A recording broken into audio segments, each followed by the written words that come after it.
Hello students, नमस्कार। मैं साहब सिंह सर आप सभी का आपके ही इस चैनल पर स्वागत करता हूं। All of you are most welcome and thank you very much for joining this channel. Dear students, आज का अपना जो टॉपिक है वो आपकी क्लास 10th की जो बुक है इंग्लिश की फर्स्ट फ्लाइट, उसकी पहली ही पॉइंट, फर्स्ट पॉइंट है dust of snow. Dust of snow के जो पॉइंट है वो रॉबर्ट फ्रॉस्ट हैं। रॉबर्ट फ्रॉस्ट अमेरिका के जो पॉइंट हैं, और इन्होंने ये जो पोइम लिखी है डस्ट ऑफ स्नो, देखने में ये पोइम बहुत छोटी है डियर स्टूडेंट्स, लेकिन इसका जो मैसेज है, ये जो हमें सिखाना चाहती है, ये सारी ह्यूमैनिटी को, सारे ह्यूमन बींग्स को जो सिखाना चाहती है, बहुत बड़ा मैसेज देना चाहती है, बहुत बड़ी सीख सिखाना चाहती है। बहुत इंपॉर्टेंट है ये इस पॉइंट ऑफ व्यू से। तो ये क्या सिखाना चाहती है वो मैं आपको बताता हूँ डियर स्टूडेंट्स। इसमें जो अपनी लाइफ में हम लोग इल ओमेंस और बैड ओमेंस यानी अपशगुन्स को मानते हैं, हम सभी मानते हैं। जैसे मान लो एग्जाम्पल के लिए, अगर हम कोई अच्छे काम के लिए बाहर जाएं और रास्ते में अगर कोई बिल्ली रास्ता काट जाए या फिर कोई छींक दे, तो हम ये समझते हैं कि आज हमारा अपशगुन हो गया और ये जिस काम के लिए हम जा रहे हैं ये शायद काम नहीं होगा। और हम हमारा जो माइंड होता है वो अपसेट हो जाता है। बहुत सारे लोग तो वो जाने से ही रुक जाते हैं, और बहुत सारे अगर जाते हैं तो फिर वो पहले से ही हाफ हार्टेड माइंड से जाते हैं, क्योंकि उनके माइंड में तो पहले से ही नेगेटिविटी आ गई ना कि हमारा अपशगुन हो गया, अब हमारा काम पूरा नहीं होगा। और वो जब हाफ हार्टेड माइंड से जाते हैं, सैड माइंड से जाते हैं, तो फिर वो पूरी एनर्जी के साथ में उस काम को नहीं कर पाते। और फिर होता क्या है, वो उनको सक्सेस नहीं मिलती, वो काम उनका पूरा नहीं होता। नहीं होता है तो फिर वो ब्लेम करते हैं कि देखिए वो अपशगुन तो पहले ही हो गया था, तो वो काम कैसे होता। तो ये जो इल ओमेंस हैं, इनको मानना नहीं मानना, ये सिर्फ कोई पार्टिकुलर एक कंट्री, हमारी कंट्री की बात नहीं है।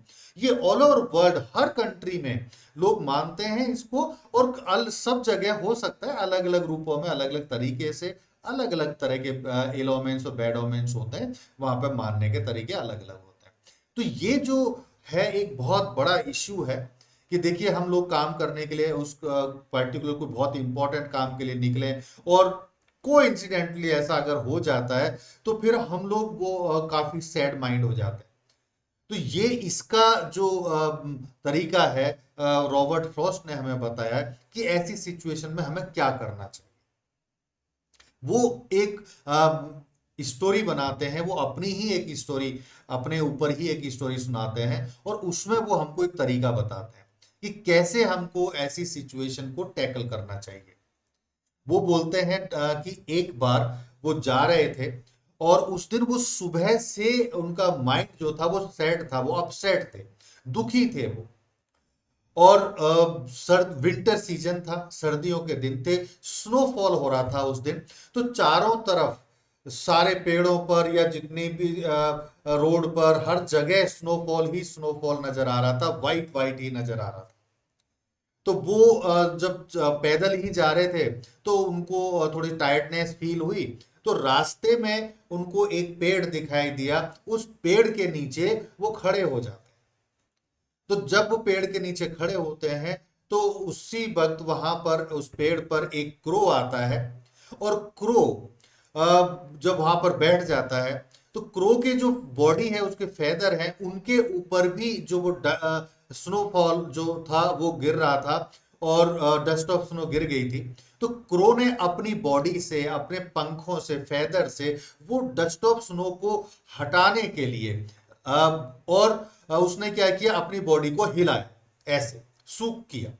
तो जब उसने सूक अपनी बॉडी को किया, तो वो जो डस्ट ऑफ स्नो जो थी, वो उसकी बॉडी से, उसके फेदर से, और जहां वो जिस स्टेम से बैठा, स्टेम पर बैठा था वहां पर लीव्स वगैरह से, उस जगह से वो डस्ट ऑफ स्नो हट के और नीचे खड़े हुए पॉइंट के ऊपर गिर जाती है। जब वो डस्ट ऑफ स्नो जैसे ही पॉइंट के ऊपर गिरती है तो वो ऊपर देखता है कि भाई ये क्या हुआ। तो ऊपर वो देखता है कि क्रो क्रो की बॉडी से, यार वो पेड़ से वो डस्ट ऑफ स्नो मेरे ऊपर गिरी है।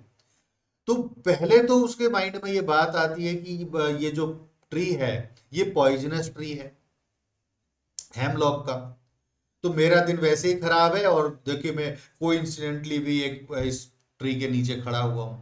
फिर क्रो जो होता है वो भी बैड ओमेन माना जाता है, इल ओमेन माना जाता है। लेकिन जिस तरह से वो क्रो ने वो डस्ट ऑफ स्नो को गिराया था उसके ऊपर, उससे उसके माइंड में एक चेंज आता है, चेंज ऑफ मूड होता है। कैसे होता है वो, उसको उस एक्शन को कैसे कंसीडर करता है वो आप देखिए। वो बोलता है कि जब क्रो ने ये अपनी बॉडी से जो डस्ट ऑफ स्नो को नीचे गिराया है, तो उसकी बॉडी जो जिसके ऊपर डस्ट ऑफ स्नो गिरा हुआ था, उसके जो फेदर थे वो उनके ऊपर वो वजन गिरा हुआ था, डस्ट ऑफ स्नो थी, वो अब हल्की हो गई, उसकी बॉडी फ्री हो गए, डस्ट ऑफ स्नो से उसकी बॉडी फ्री हो गई है। और जिस जगह पर वो बैठा हुआ है, जिस स्टेम पर बैठा हुआ है, उस स्टेम पर से वो डस्ट ऑफ स्नो गिर गई है, हट गई है, यानी वो लीव्स पर से भी वो डस्ट ऑफ स्नो हट गई है। तो इसका मतलब है कि वो जो स्टेम है वो free of dust of snow हो गई है, वो लीव्स फ्री हो गई है। जिन लीव्स, जो फ्लावर्स, जो ब्यूटीफुल फ्लावर्स, ग्रीन लीव्स, जिनके ऊपर वो डस्ट ऑफ स्नो ने उनकी ब्यूटीनेस, उनकी एक्टिवनेस को ढक दिया था, कवर कर दिया था, और वो अब फ्री हो गया, यानी वो उससे डस्ट ऑफ स्नो से फ्री हो गया, उधर से क्रो भी फ्री हो गया। तो इस एक्शन को वो एक अच्छा सगुन मानता है, एक अच्छा एक्शन मानता है कि जिस तरह से इनकी बॉडी डस्ट ऑफ स्नो से फ्री हो गई है, नेचर ने मुझे इंडिकेशन दी है, मेरे को सिग्नल दिया है कि मेरा जो दिन अभी तक खराब हुआ था, अभी तक जो मेरा दिन खराब गया है, वो अब मेरा मूड अच्छा होगा, मेरा दिन अच्छा जाएगा। तो नेचर ने मुझे अच्छा सिग्नल दिया है कि आने वाला जो अब बचा हुआ जो दिन का समय है वो मुझे अच्छी तरीके से यूज करना चाहिए, ताकि मैं उसको और ज्यादा अपने बेनिफिट, अपने प्रॉफिट के लिए मैं उसको यूज कर सकूं, क्योंकि सिग्नल मेरे को और नेचर ने दे दिया है। तो नेचर ने सिग्नल दे दिया कि भाई जिस तरह से पेड़ के ऊपर से क्रो की बॉडी के ऊपर से डस्ट ऑफ स्नो हट गया है, आपके माइंड से भी बैड टाइम चला गया है, अच्छा समय आ गया है। और इसी बात को, अपने माइंड को देखिए, हमारा जो दिन बेकार होता है या अच्छा समय किसकी वजह से, माइंड की वजह से। सारा माइंड ही माइंड बोल रहा है अच्छा समय चल रहा है तो अच्छा होता है, बुरा है तो बुरा। तो उस माइंड उसका सैड था, अब उसने अपने ही माइंड को ये सिग्नल दिया कि अब नेचर ने मुझे सिग्नल दिया तो अब मेरा समय अच्छा आएगा, तो माइंड उसका खुश हो गया। जो सुबह से वो दुखी था, उसका मूड सैड था, वो अब उसका मूड हैप्पी हो गया। तो क्रो के डस्ट ऑफ स्नो गिरने की वजह से उसका मूड सैड से कैसा हो गया, हैप्पी मूड हो गया, और वो आगे बढ़ता है और फिर अपना जो दिन है उसको अच्छे काम में लगाता है और खराब होने से बचा लेता है। तो डियर स्टूडेंट्स, जो पॉइंट हैं वो हमें क्या बोल रहे हैं, हमारा जो पॉइंट है वो ये बोलने की कोशिश कर रहे हैं, हमें ये सिखाने की कोशिश कर रहे हैं कि जो कुछ है वो हमारा मूड, हमारा माइंड ही होता है।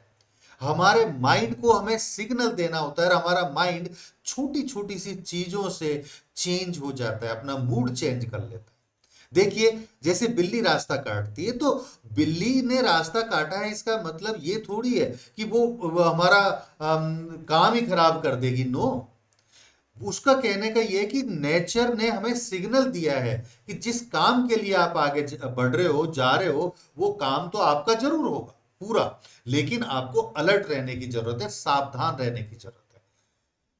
तो आप सोचिए, अगर हम कहीं पर जाते हैं किसी अच्छे काम के लिए, शुभ काम के लिए जाएं, और रास्ते में अगर कोई हमें बोल दे कि भाई आगे का जो रास्ता है उस रास्ते पर आप थोड़े से संभल के जाना, ध्यान से जाना, है ना, तो और हम संभल के जाते हैं, ध्यान से जाते हैं, तो हम सही टाइम पर सही जगह पर पहुंच जाते हैं। तो वो जिसने हमें बोला था कि संभल के जाना, ध्यान से जाना, उसने क्या गलत किया था क्या? उसने सही तो किया है ना, हमें एक तरह से वार्न कर दिया, अलर्ट कर दिया। तो वही तो है, नेचर भी तो हमें वार्न कर रही है, सिग्नल तो दे रही है, हमें अलर्ट रहने के लिए बोल रही है। वो ये नहीं बोल रही है कि वो आपका ये काम नहीं होगा या होगा, आप फेल हो होंगे या सक्सेस पाएंगे, ऐसा कुछ नहीं बोला। उसने सिर्फ हमें अलर्ट किया है। और जब हम अलर्ट रहते हैं, पूरी तरह से सावधान रहते हैं, तो अगर कोई प्रॉब्लम आ भी जाए उसका भी सामना कर सकते हैं और सक्सेस भी मिल जाती है हमको। तो वो इसी तरह से उसने बोला है कि हमें इन जो बैड ओमेंस और इल ओमेंस होते हैं इनसे रुकना कभी नहीं चाहिए, बल्कि नेचर का इसको सिग्नल समझना चाहिए कि हमें अलर्ट होने की जरूरत है, सावधान रहने की जरूरत है और हमें आगे बढ़ना चाहिए, सक्सेस हमें जरूर मिलती है। तो डियर स्टूडेंट्स, यही मैसेज वो देना चाहता है। इस अब ये पॉइंट को मैं आपको बता देता हूं। द वे ए क्रो, जिस तरह से एक क्रो सूक डाउन ऑन मी, जिस तरह से क्रो ने बॉडी अपनी बॉडी को हिला करके मेरे ऊपर गिरा दिया, द डस्ट ऑफ स्नो, जिस तरह से उसने अपनी बॉडी को हिला के मेरे ऊपर डस्ट ऑफ स्नो गिरा दी, फ्रॉम ए हेमलॉक ट्री, एक हेमलॉक ट्री से, this action has given my heart, इस एक्शन ने मेरे हार्ट को चेंज ऑफ मूड दे दिया, यानी मेरा मूड चेंज कर दिया। मेरा मूड जो पहले सैड था, अभी वो मेरा मूड हैप्पी हो गया है। एंड और saved some part of a day, और इसकी वजह से मेरा दिन का कुछ बचा हुआ हिस्सा बच गया, खराब होने से बच गया। जो अभी तक मेरा मूड अपसेट था, मैं दुखी था और मेरा सारा दिन कोई भी काम करने में नहीं लग रहा था, मैं कोई काम नहीं कर पा रहा था और मेरा दिन खराब हो गया, लेकिन बचा हुआ दिन मेरा खराब होने से बच गया और मैं आगे बढ़ा। तो ये डियर स्टूडेंट्स, ये आपकी पोइम है। अब इसके जो डिफिकल्ट वर्ड्स हैं वो मैं आपको बताता हूँ, वर्ड मीनिंग्स। वैसे इस छोटी सी पोइम में कोई ऐसा है खास है नहीं इसमें डिफिकल्ट वर्ड्स, जैसे सूक डाउन, हिला देना, हिला के नीचे गिरा देना, dust of snow, particles of snow को बोलते हैं हम डस्ट ऑफ स्नो।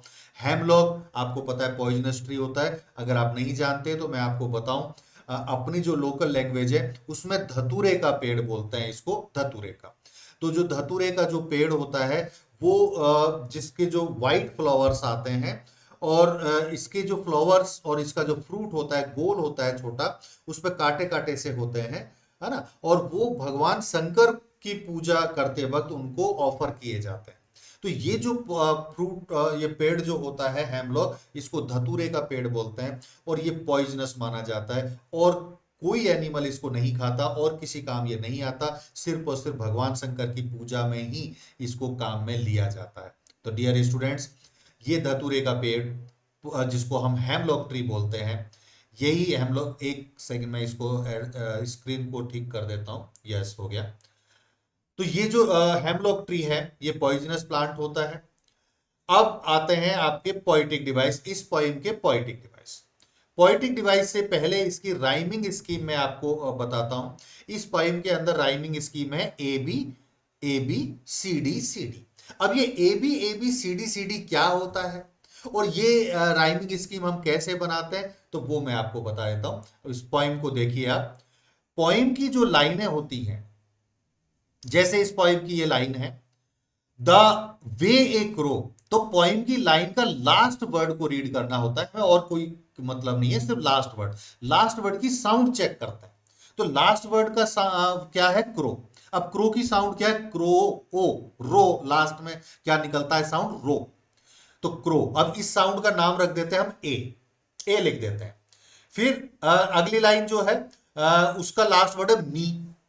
अब मी और क्रो दोनों अलग अलग साउंड हुई ना, तो पहले जो वर्ड था क्रो उसका हमने साउंड का नाम रख दिया ए, और दूसरे जो वर्ड है मी इसका नाम रख दिया बी, क्योंकि अलग है। अगर एक ही होता तो हम सेम रखते, लेकिन इसका नाम रख दिया हमने बी। नेक्स्ट वर्ड पे जाइए, लास्ट वर्ड है स्नो। अब स्नो, ओ और क्रो दोनों एक जैसा लग रहा है ना, लास्ट का साउंड क्रो और स्नो, ओ निकल रहा है लास्ट में, तो इसीलिए ये ए जैसा लग रहा है ना। तो फर्स्ट साउंड ए, सेकंड मी का बी और थर्ड का ए बी ए बन गया। अब फोर्थ लाइन का लास्ट वर्ड है ट्री, ई, तो ई और मी ये दोनों एक जैसी साउंड दे रहे हैं, तो इसका नाम भी हमको बी रखना पड़ेगा। तो अब ये चारों लाइन का अगर हम देखें तो साउंड का नाम हमारा क्या बन गया, ए बी। इस तरह से हम इसको राइमिंग स्कीम बनाते हैं, ए बी। अगला जो स्टैंजा है, जनरली हमारा क्या होता है, पोइम्स के अंदर जो फर्स्ट स्टेंजा के जो राइमिंग स्कीम होती है वही पूरे उसमें पोइम में फॉलो होती है, लेकिन कभी कभी पोइट चेंज भी कर देते हैं।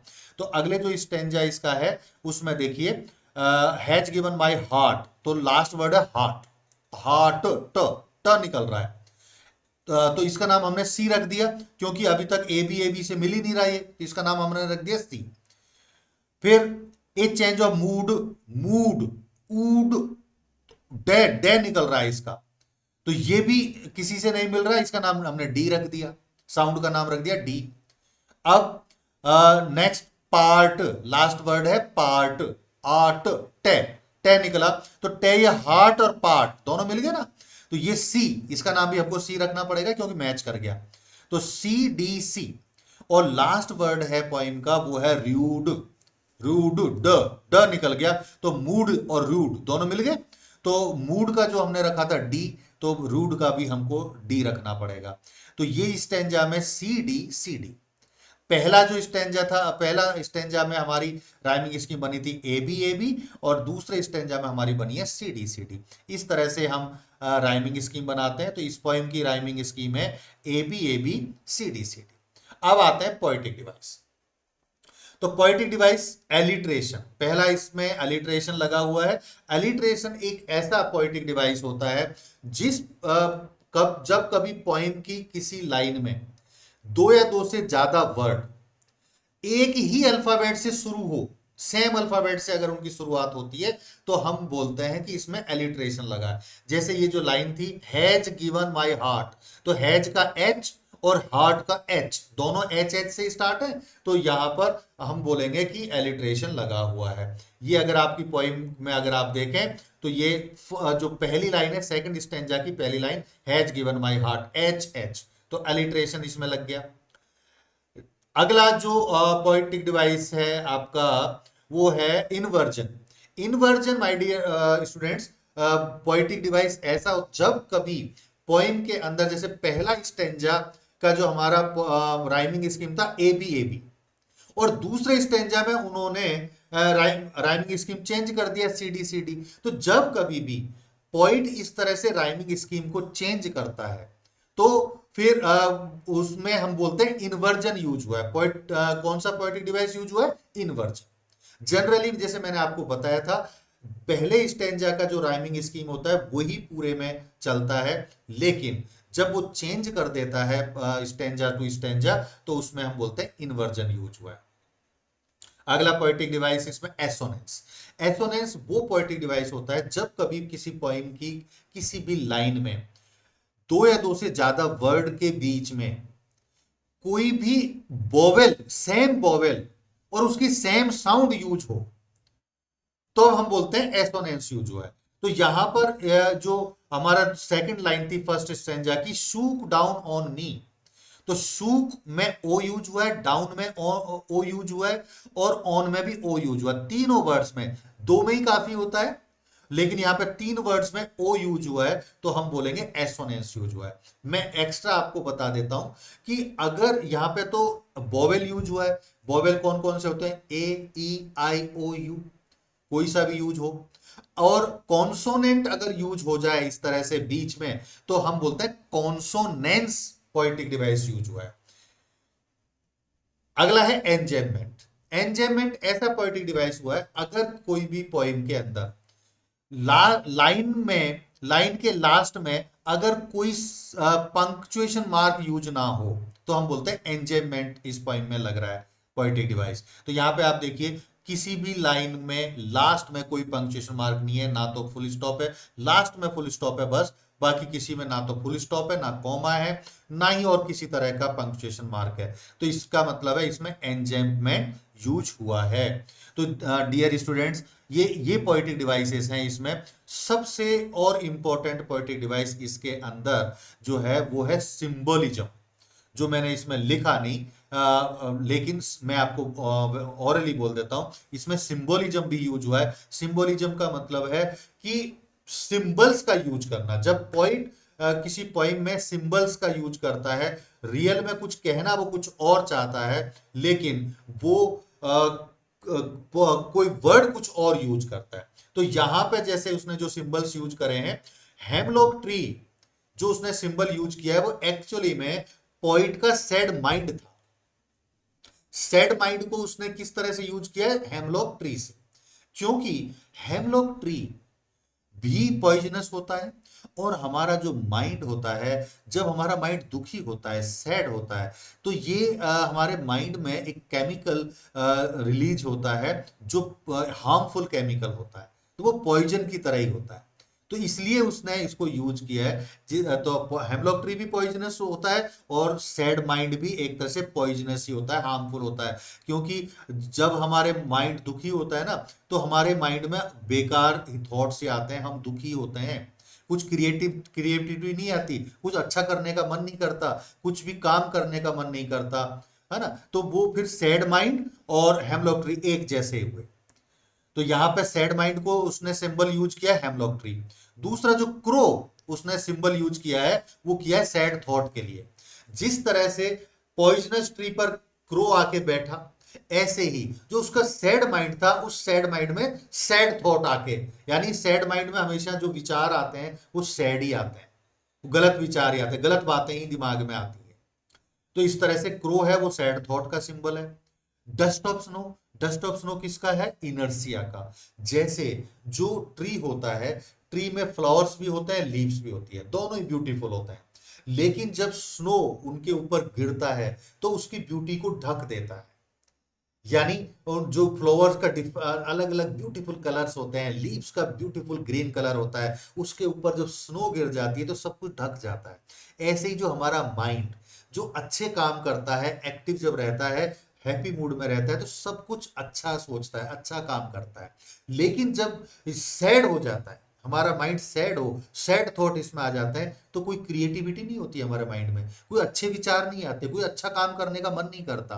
तो जैसे डस्ट ऑफ स्नो है, वैसे वो इनर्सिया। तो उसको जो हमारा माइंड सैड होता है, तो एक तरह से हम बोलते हैं कि हमारा माइंड इनएक्टिव हो गया, इनर्सिया पोजीशन में चला गया है। दूसरा, shaking of dust of snow, dust of snow का गिरना, क्रो के द्वारा डस्ट ऑफ स्नो का जो गिरना है वो एक सिंबल है पोइट के माइंड में अवेकनिंग आना, यानी अच्छा काम करने के लिए पॉजिटिविटी आना, अवेकनिंग आना। तो जब जैसे ही वो डस्ट ऑफ स्नो गिरी थी, उससे वो उसका माइंड अच्छा हो गया, सैड से हैप्पी हो गया। अवेकनिंग का मतलब अच्छा काम करना, अच्छे काम के लिए जागरूकता आना मन के अंदर। तो वो ये चार सिंबल्स इसने यूज करे हैं। तो इसलिए इस पोइम के अंदर सिंबलिज्म भी यूज हुआ है। तो डियर स्टूडेंट्स, ये छोटी सी पोइम थी। आप सोचिए कि इस छोटी सी पोइम में कितना बड़ा मैसेज दिया है। मुझे पूरी उम्मीद है कि ये जो मैसेज इसने देने की कोशिश करी है, रॉबर्ट फ्रॉस्ट ने जो हमें सिखाने की कोशिश करी है, आप जरूर समझ गए होंगे। हम सबकी लाइफ में ऐसे मौके आते हैं, ऐसा वक्त आता है जब हमको इल ओमेंस का सामना करना पड़ता है। तो आपके लाइफ में कभी भी इस तरह के इल ओमेंस आए, तो आप उस काम को रोकना नहीं है, रुकना नहीं है, क्योंकि दोबारा अपॉर्चुनिटी पता नहीं मिले ना मिले, उस काम को उसी वक्त करना है। लेकिन अगर कभी भी ऐसा सिग्नल नेचर आपको दे, तो आपको अलर्ट रहना है, और ज्यादा अलर्टनेस और अवेयरनेस के साथ में, और डेडिकेशन और डिवोशन के साथ उस काम को करना है। सक्सेस आपको जरूर मिलेगी। तो डियर स्टूडेंट्स, यही इस इंपॉर्टेंट मैसेज था इस पोइम का।